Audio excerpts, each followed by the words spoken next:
And welcome back to the nation's capital. Of course, day 23 of the Madlanga Commission, and we're coming to you live from the Brigitte Mabandla Justice College.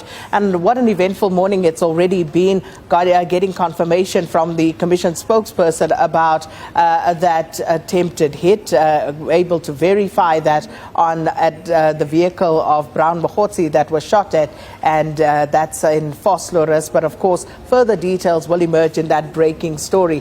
But there is, of course, all the other issues to attend to here at the Commission. And it does just feel this morning on day 23 with the return of General Khumalo that the security is just slightly heightened. It certainly feels that way from what we observed yesterday. And this, of course, has to do, as Jeremy Michaels was explaining earlier, with the protection of witnesses given the sensitivity of the evidence that is being led. So at 9:30 this morning, we do expect the Commission to kick off, of course, with the resumption of evidence by General Khumalo that will be led by Advocate Adila Hashim. So that's what's coming later. But for now, let's get some analysis on what has gone on already. And I'm joined here in our makeshift studio by Mr. Tebogo Khaas, who is, of course, founder and chairperson of Public Interest SA. Thanks so much for coming through, Mr. Khaas. So just your observation from the evidence that has been led, but particularly as it pertains to policing and accountability in the country. This Madlanga Commission has become a national mirror in terms of the dysfunction within the policing system. And every day we seem to be getting new revelations as to how deep the rot has been. And more and more of us are becoming less surprised when you see new revelations about how deep the system has been compromised and how much systemic failures are actually present currently, and there will be a lot of work that needs to come out of this. And that, of course, is what everybody will be waiting for with bated breath, to see what the recommendations are going to be, and more importantly, how that is followed through upon. But just in looking at the evidence that we've heard so far, and it's been explosive, it's been very detailed in certain instances, but in terms of the tone, the credibility of the evidence that has been led so far, what have you made of that? Yes, or revealing also, in one sense. It shows that one of the testimonies given by, is it Major General Mukwena or Brigadier Mukwena? Brigadier Mukwena last week. That we could see that Justice Mabandla was saying, we want him here now. Can we get him like now, after lunch? Because you could see that he was exposed as having presented testimony that was incredulous and very difficult to believe. It didn't make sense at all, which was actually eviscerated by some of his colleagues who came after him. And you could see the eagerness within the commissioners themselves to say, he better come here and explain himself. That on its own just shows you how the rot runs. And the rot runs so deep, so much it's no longer, you start thinking, is it only a few bad apples, or is the system so compromised, so rotten, that you'd have a senior of a brigadier, a head of Toms, being found out, or being found out that actually he may not be telling us the truth. And you see that to the extent that he even wants to go and consult his legal team to see whether he should be coming in under what circumstances, you can see that he already realizes the degree to which he has been exposed. Not only him, even the testimony of Lieutenant General Mboto. You could see that he was somehow very cautious, how he treaded very cautiously, and in some instances was giving answers that were a bit incredible. I'll give you an example. He said they wanted to come and verify whether that is a legitimate police operation, and especially given the context that in the past there have been instances where individuals pose themselves as Hawks officials and you find it's legitimate police but doing illegitimate things. So once you've established that these are legitimate police, why didn't you go on all the way to check indeed are they here on a legitimate business? And instead said no, we're just surveilling and checking that it is police, and we are satisfied we left. That on its own gives you leaves some more questions than answers that he provided. A lot more questions, because the processes were questioned.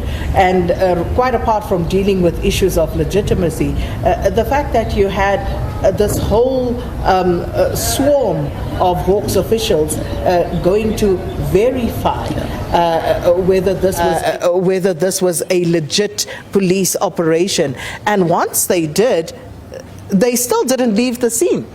And having been done, as per warrant officer Nkosi's testimony, from what was supposed to be potentially life-threatening operation that were meant to be doing between Limpopo and Northwest Province, you ask yourself why, what motivated Lieutenant General Mboto to take such action? And his bad denials that he doesn't know Mtetwa because apparently he can check his phone, he has never spoken with him, that on its own leaves a lot more questions about his conduct and also his integrity, and the fact that he would still not find any issues fraternizing with people in the process of the criminal justice system, and he pleads ignorance. That for me is worrisome. And this of course speaks to the public's lack of trust and lack of faith in the police for one, but the criminal justice system overall. There's a trust deficit there with the public.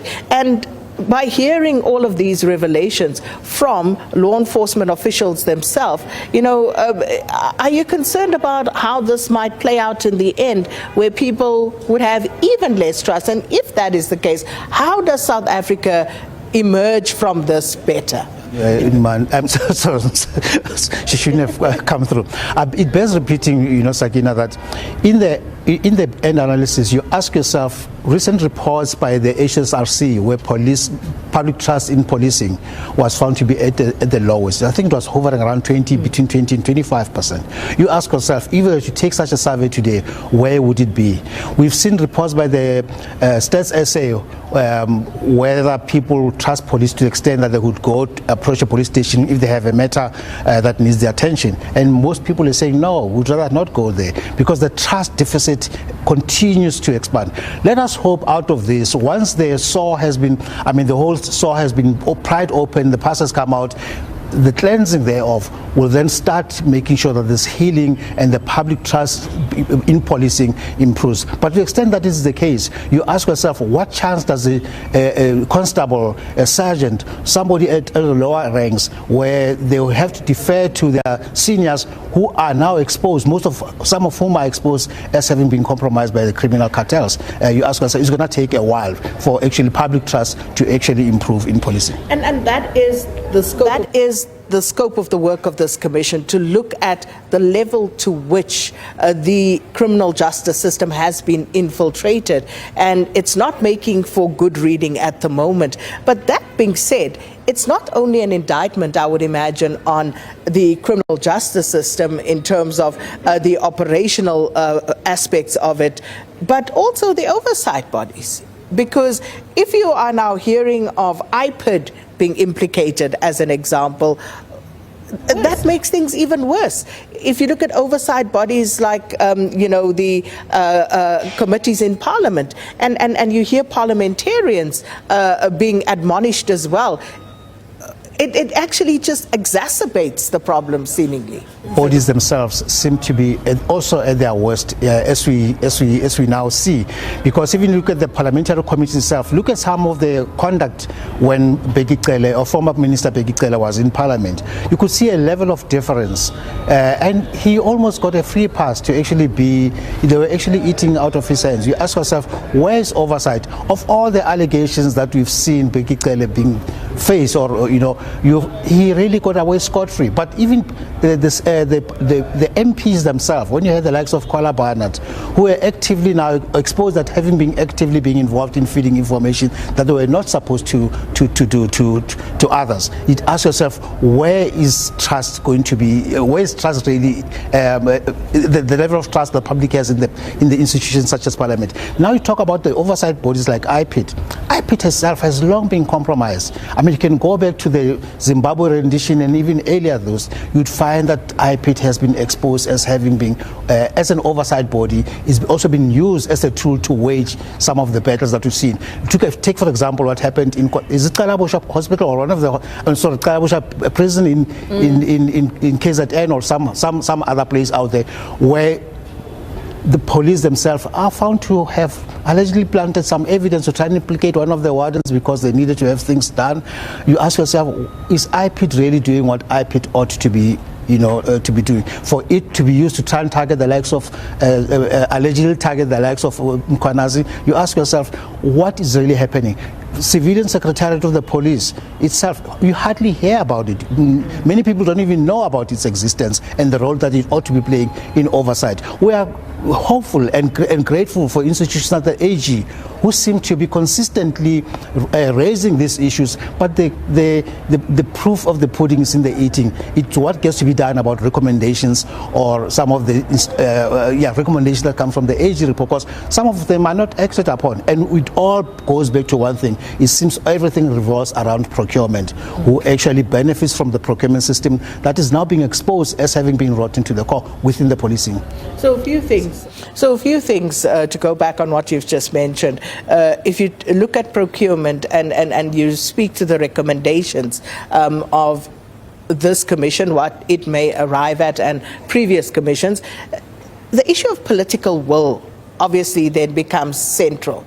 So without the necessary political will, it doesn't matter. Some skeptics might even say the first rule of commissions of inquiry is you don't establish one unless you know what the outcome is going to be. So political will? Saving grace, if I may use that word, insofar as the Madlanga Commission is concerned, which makes it different to the other commissions, is that you've got active investigations happening. If there are two camps, the one camp doesn't seem to want to wait until the commission has ended. They say, we want on pursuing what we started and seeing it to finish. And this somehow gives them, give gravitas to their work, and making sure that whenever there's instances that are uncovered where J51s or J50s have to be implemented, they actually go ahead and implement those. So for me, that is a comfort that you can draw from the fact that he doesn't have to wait for a report and the president to decide whether he's going to release it or sit on it, as he has done in some instances, not only this president but other presidents. And also to the extent that we're now also picking up instances where that the president himself may allegedly be trying to protect others who may also have protected him in some other ways. You ask yourself, would the president really be motivated or inclined to release it? But we have to give him the benefit of the doubt that he would make sure that whatever recommendations get to be implemented, and implemented assiduously and expeditiously insofar as this commission is concerned, because it would really be a travesty of justice if nothing comes out of this. The proof of the pudding, as they say. The proof of the pudding, as they say, is in the eating. So it remains to be seen how the recommendations that will flow from this commission will be followed up against. But then, of course, there's also the matter of correctional services. You touched on that. We haven't really heard much yet about correctional services, but that is also going to be, I would imagine, explosive, given what we've heard so far. Creeping. If you listen to the testimony about, was it Lieutenant General Mboto, who was actually talking about phones, crimes that were committed within prison walls. They have got difficulties in pursuing those, because in most instances, if you go in a communal place, even if you discover the phone, you're going to find it difficult to pin to a particular individual unless you are able to create a linkage of sorts. And we've heard phones are confiscated to this evening, and tomorrow morning, someone has a phone again. So it's clear where the leakages are.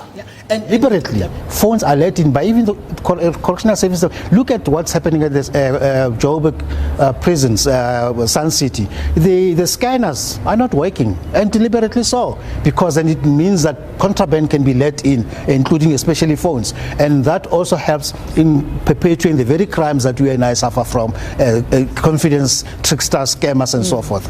And we've heard that. And we've heard that, of course, a lot of crimes are actually plotted, and the instructions emanate from the prison cells in our country. So quite a bit still to hear and, to come from the Madlanga Commission.